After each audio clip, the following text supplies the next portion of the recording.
kasi namin gagawin, project.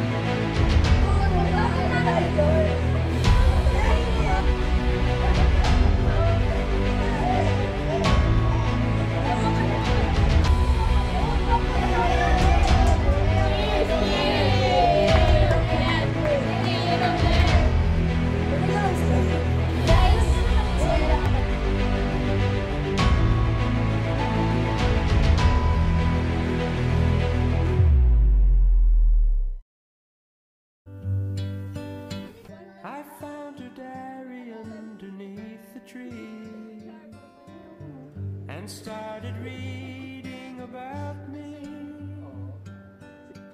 The word she Nakahanda na yung pagkain. Kumain na kayo. Anong ulam, Nay? you'd never read. Yay! Adobo! My favorite! Yan lang yung ulam. Gusto ko ng fried chicken. Kung mahal ko dyan, kuya, buti na may ulam tayo. Narinig ko yung mga boses nyo sa taas. Huwag na kayo mag-away. Wouldn't you know? Alam nyo, masaya ako kapag nakikita kong kompleto tayo. Ako din, Ma. Ayoko nang walang kasama. Ang saya-saya ko kapag magkasama tayo. Ganyan dapat anak. Mabili first muna. O step, tignan natin kung ganyan ka pa rin paglaki mo. Oo naman. Hindi ko kaya kayo iiwan. Oo, sweet naman ni Bunso. Step, tandaan mo darating yung panahon na magiging busy ka sa school o pakikisama sa mga kaibigan mo. Kagaya ng ate at kuya mo, pero sana huwag mong kakalimutan ang pamilya mo. Promise ko sa'yo, Ma. Kahit anong mangyari, hindi ko kayo kakalimutan. Hindi ko kayo kakalimutan.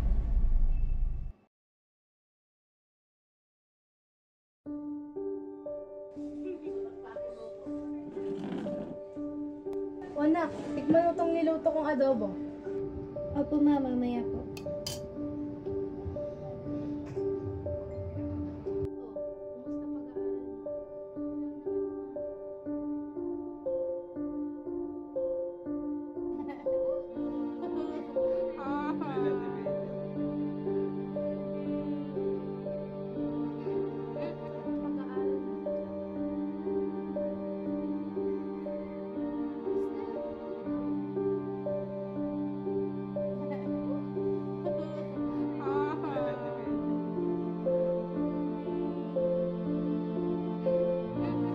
O, gusto naman pag-aaral nyo. Kailan mo, Ma? Oh, Steph. Tinatanong ka ni Mama. Nak, mamaya na yung cellphone. Kumakain tayo. Pwede ba? Sorry po, tayo mga kaibigan ko lang po yun. Baka kasi kailangan nila ako dun.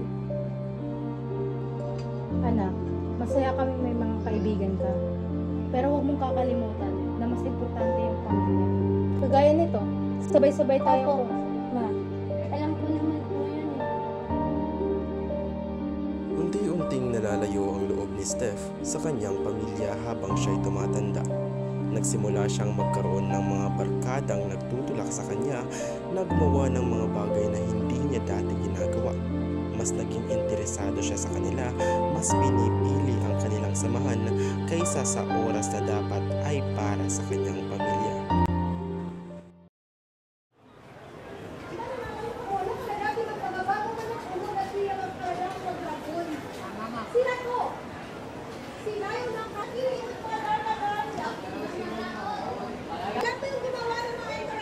Interactive multimedia. Tons. Okay. Isa to sa mga specialization when it comes inform or engage an audience. Writing ads. Goodbye and God bless. Goodbye and thank you.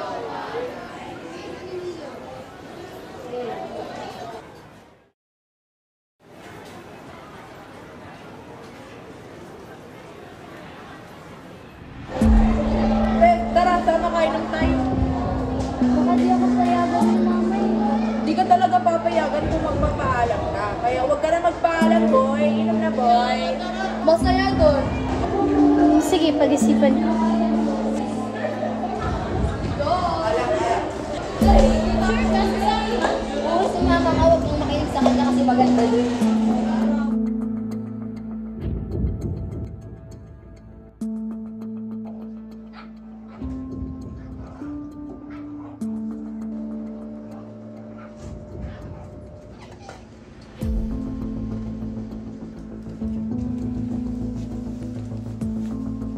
saan ka na naman pupunta?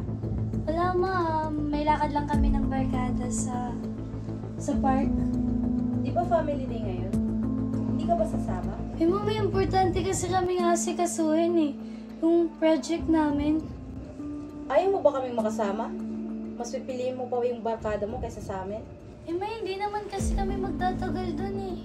Ba't di mo gayahin yung kapatid mo na piperme dito sa bahay? Oo, si Steph, ang kulit. Pa, pumayag ka na oh. Minsan lang naman to eh. Yes! Sige, bahala ka.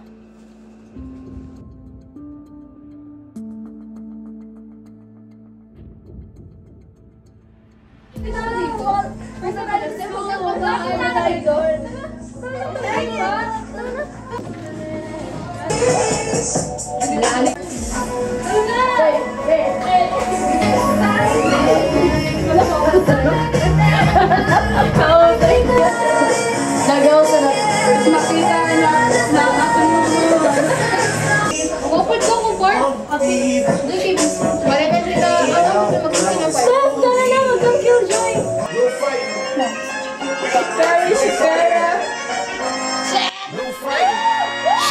Shakira. I never really knew that she could dance like this. She make up the head wanna speak Spanish. Como se llama?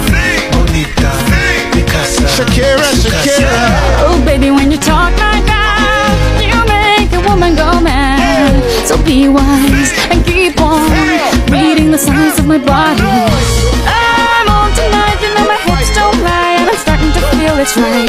All the attraction, the tension. Don't you see, baby, this is perfection. Hey girl, I can see your body moving, and it's driving me crazy. And I didn't have the slightest idea, so you could keep on shaking it. Never really knew that she could dance like this. She make up the head wanna speak Spanish. Como se llama? Bonita, Picasa. Shakira.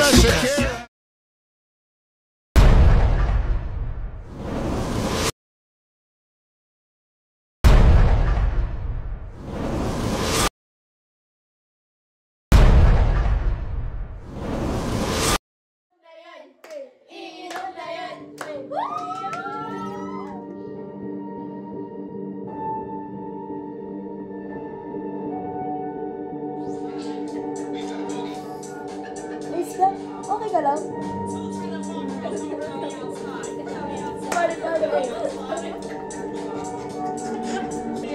Guys, share lang ako.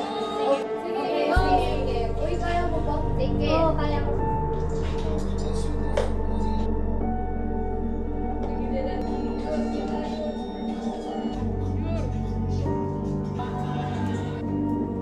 Isabay ka lang ba? Mukhang lasing ka na. Grabe ka lang kita.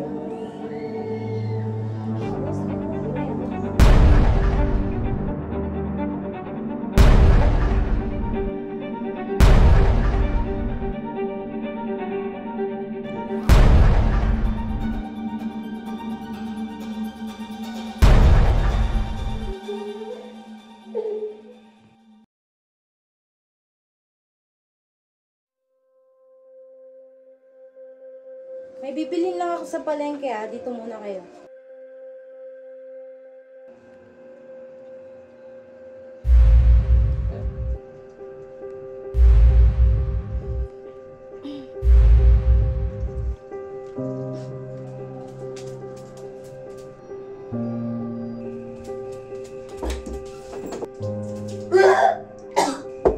Nak, okay ka lang ba? Okay ka lang ba? Buntis ka ba?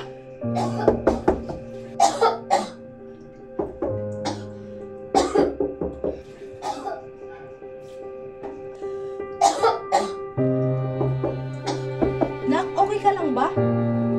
Buntis ka ba? Buksan mo tong pinto. Nak!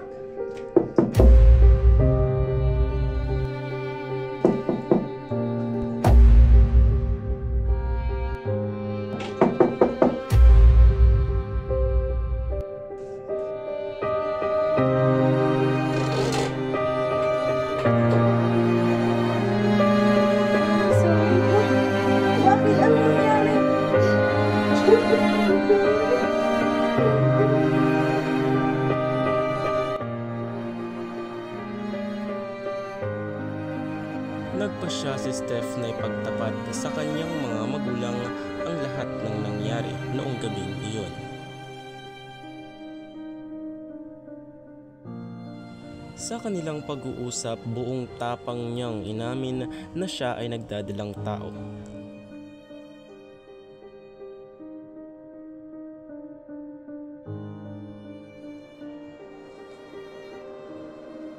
Ma, Pa,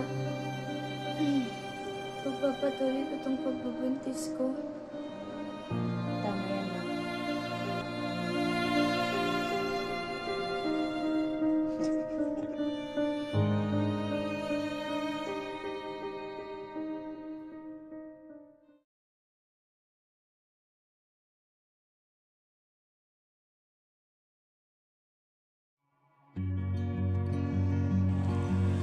Matapos ang mahabang pag-iisip, nagpasya si Steph na ituloy ang kanyang pagbubuntis. Alam niyang hindi madali, ngunit pinili niyang panindigan ang desisyon niya. At nang dumating ang araw ng panganganak, buong puso niyang inaruga ang kanyang anak. Walang halong galit o pagsisisi, kundi may pagmamahal, pag-asa at buong simula.